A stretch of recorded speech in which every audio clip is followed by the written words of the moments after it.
Hello. I want to talk about issues around age and longevity and the sort of expectations that come about with age. For me, this is quite an important issue and something I've given quite a lot of thought to. Longevity is something that's interested me for a long time, i.e., people living much longer than the average life expectancy. In developed countries, life expectancy is clearly increasing. To give some context, in Japan, the number of centenarians is somewhere around 20,000, many of them in Okinawa. In Britain, the number of centenarians is increasing, and that can be said all over the world. Super centenarians are still pretty rare, but they're definitely out there. That is, people aged 110 plus. Now, that is very rare, but as it's not completely unknown. It's not like there's only a few cases in the world. I don't know what the figure is, but I'd say worldwide there's probably a few hundred super centenarians. Definitely tens of thousands of centenarians. I mean, around the world.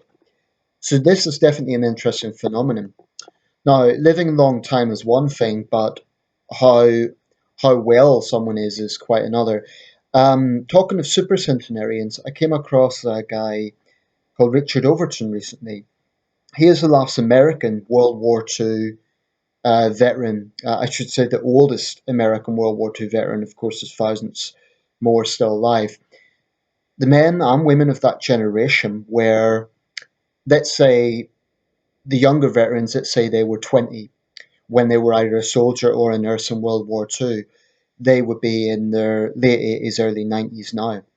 What's incredible about Richard Overton is he was born in 1906. So, in the outbreak of World War II, he would have been 33, 34, which is slightly older than myself now. That's incredible. But what was even more interesting, apart from his very old age, he's 110 now, hails from Austin, Texas, African American. He served in the Pacific in World War II. What's incredible about this guy is how lively he is for that age. Now, of course, he's physically quite slow. He has the wrinkles, etc., as you'd expect for such an old person, but he has a very assertive mind, very vivid, talks very clearly.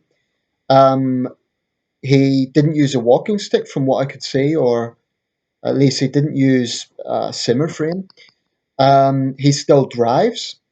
His license is renewed because his eyesight is deemed to be perfectly okay. He smokes up to 10 cigars a day, but as he noted, he doesn't inhale. He also drinks, I believe it was whiskey. So he's quite a character. And one thing I noticed about this segment, I think it was either on CBS or CNN, can't remember. But one thing I noticed was his entire logic was positive. A lot of older people, and this is not meant to be disrespectful, but a lot of older people have quite a pessimistic outlook. And I think it is because, number one, they have a lot of medical ailments, so understandably that has an impact on your psychology. But also, I think it's because at that age, and also younger people, not even super centenarians, but people around their 90s, probably most of the friends have passed away. Everyone they know is younger than them. So there's all these culminating reasons for them to be quite. There's a melancholy there, and that's not meant to be disrespectful. It's just reality. But what I noticed about Mr. Overton was he was very optimistic. He just came across as a positive person, and that could be what has helped to sustain his longevity. He joked that he had a friendly neighbour who's only 91, so it was very inspiring. Of course, this is not the norm. The majority of people are not going to live to 110.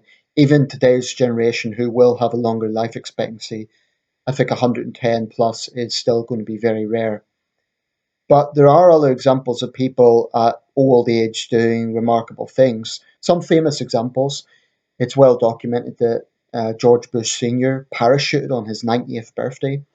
And there's been many examples of older people doing incredible things. There was a Chinese guy who's a model at the age of 80 and maintained a very impressive physique. I mean, this guy had a physique of a 40-year-old man, and he's 80 years old. And his attitude to long life was make each day interesting, give yourself a new challenge each day. So for him, it was about overcoming monotony. And the thing is, there is no real concrete science with this because most supercentenarians give a different reason. Some will say that it's abstaining from alcohol and excesses. Some will say it's rest. Some will say it's being optimistic. Some will say it's having faith. Incidentally, Mr. Overton regularly goes to church because he just likes the environment there. I think having that sort of social network, and that's the other thing I notice about his case, he seemed to have a social network. He still lived in his own house, which he purchased in the 1940s, and he had a social network.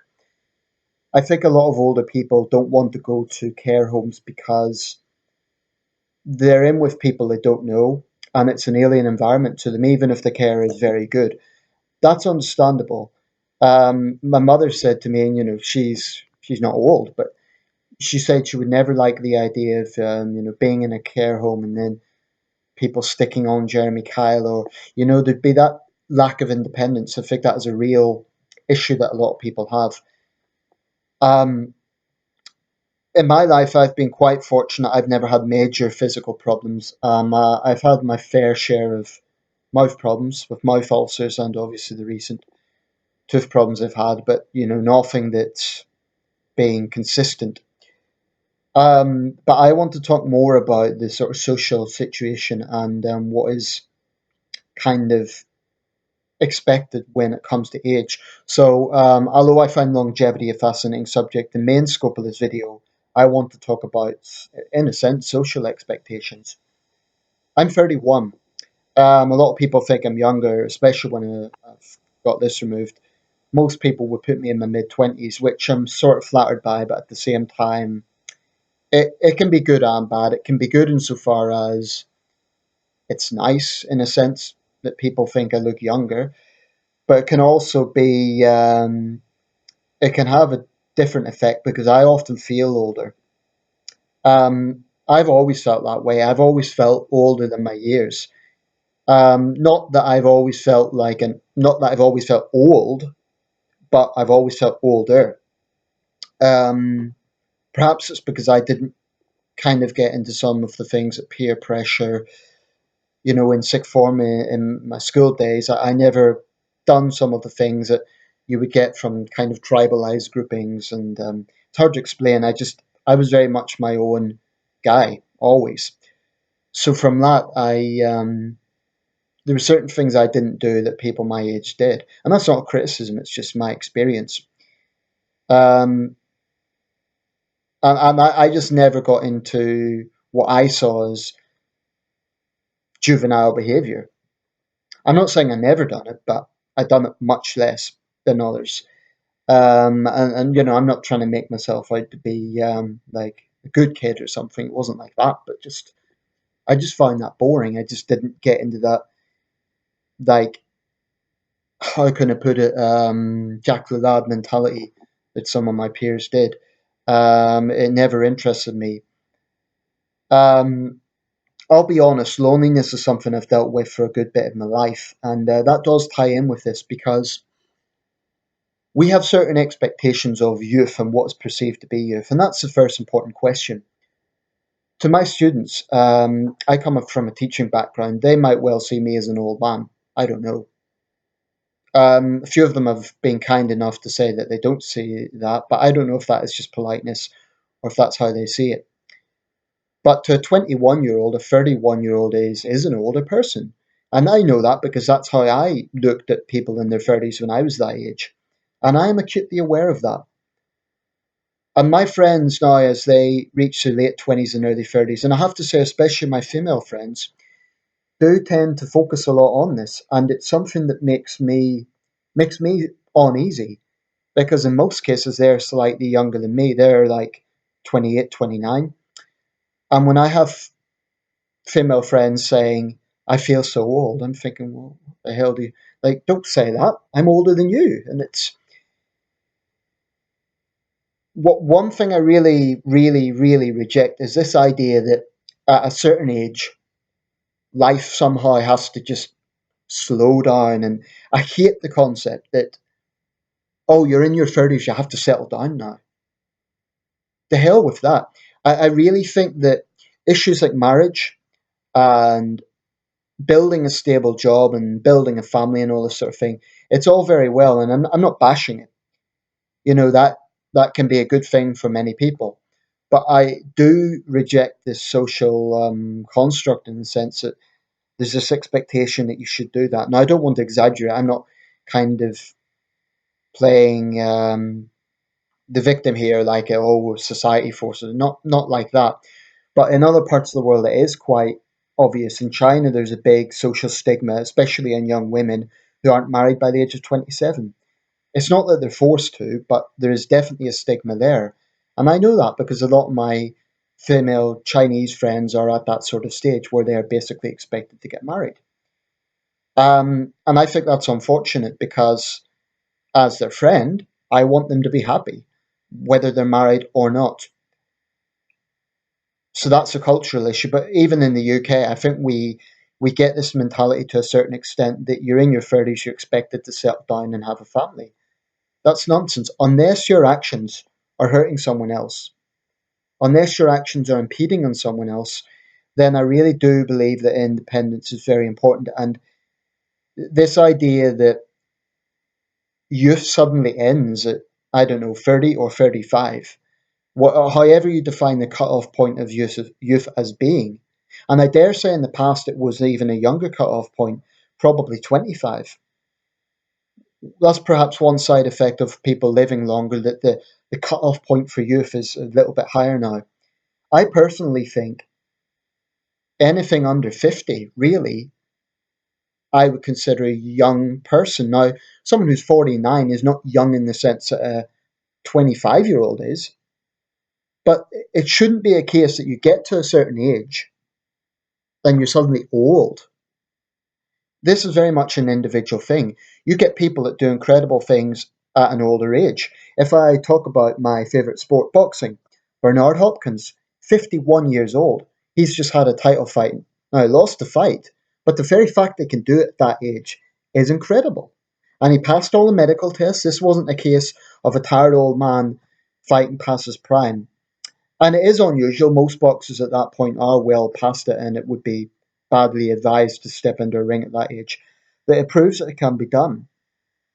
And there's many examples of people really looking after themselves and doing things like that. So I just don't like this sort of social idea that you get to a certain age, then that you have to settle down.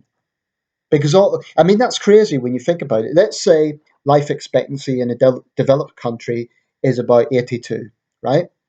Slightly older for women, but let's say roughly 82, 80, 82. The idea that life ends at 30, that is just total madness when you think about it. It's just totally insane to me that there should be a cut-off point where you then settle down and life is just one long monotonous thing of you're married, you have children, you have a job. And again, I'm not bashing these things. You know, having children is a wonderful thing. You're bringing people up. You're introducing new life into the world. So I'm not bashing that. I'm just saying that that sort of independence is one of the things that we really, really should value as a liberty.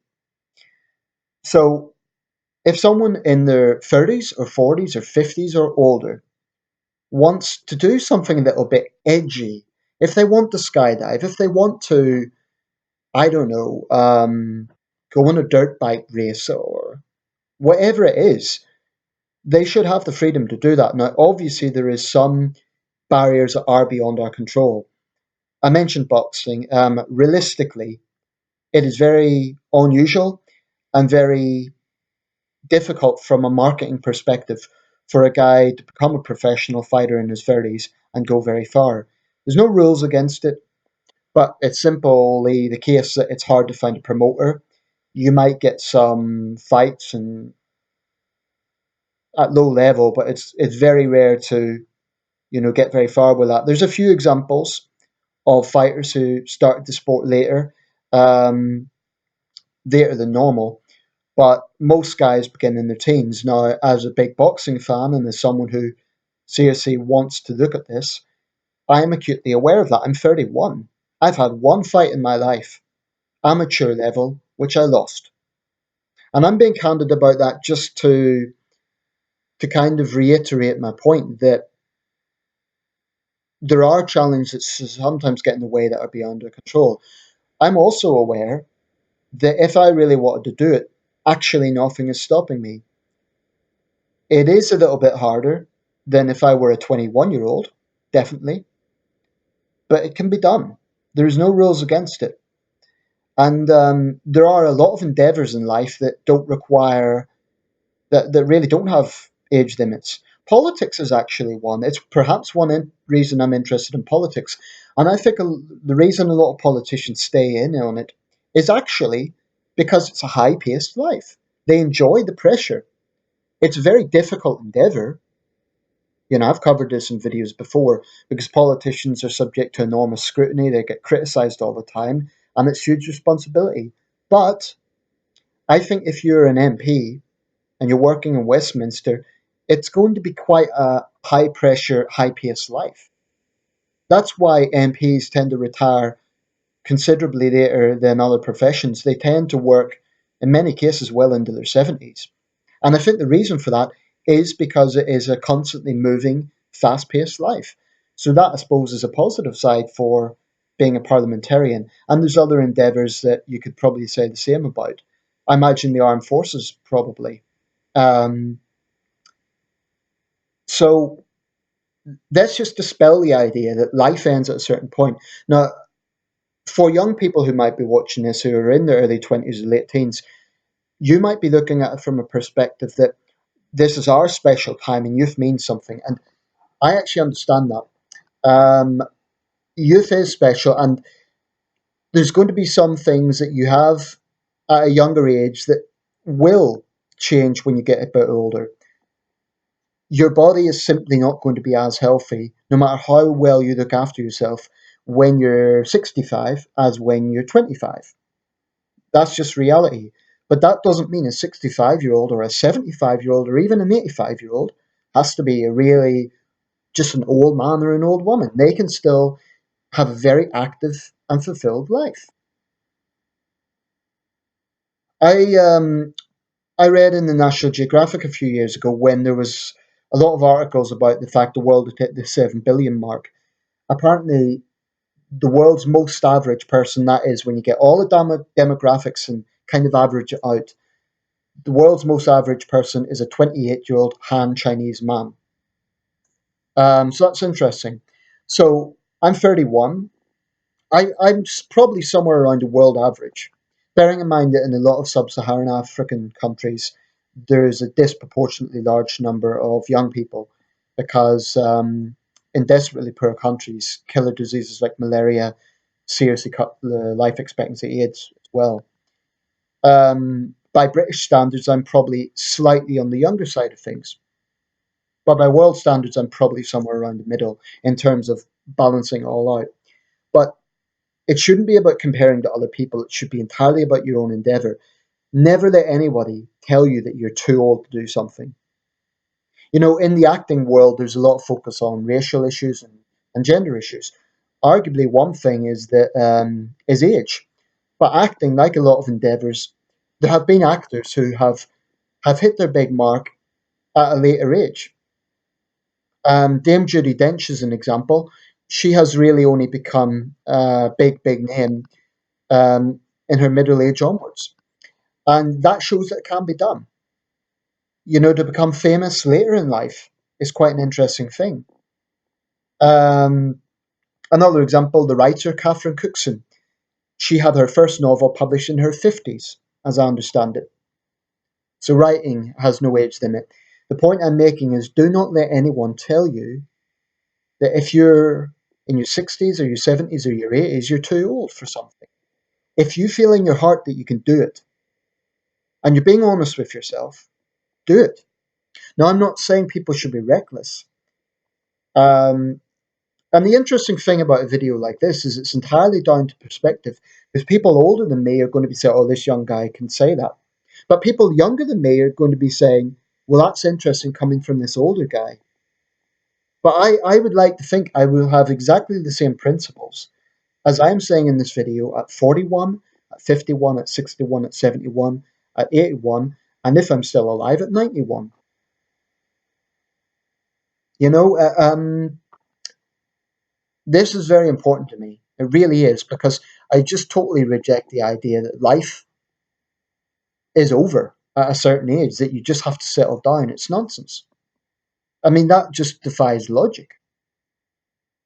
I'm not saying there's anything wrong with settling down, and many people want to do that, but I think this is just my opinion. But I think people who settle down, say in their early 30s, that's a genuine thing. They want to do that. But I think they then get to the point of their 50s and they think, well, what have I done with my life?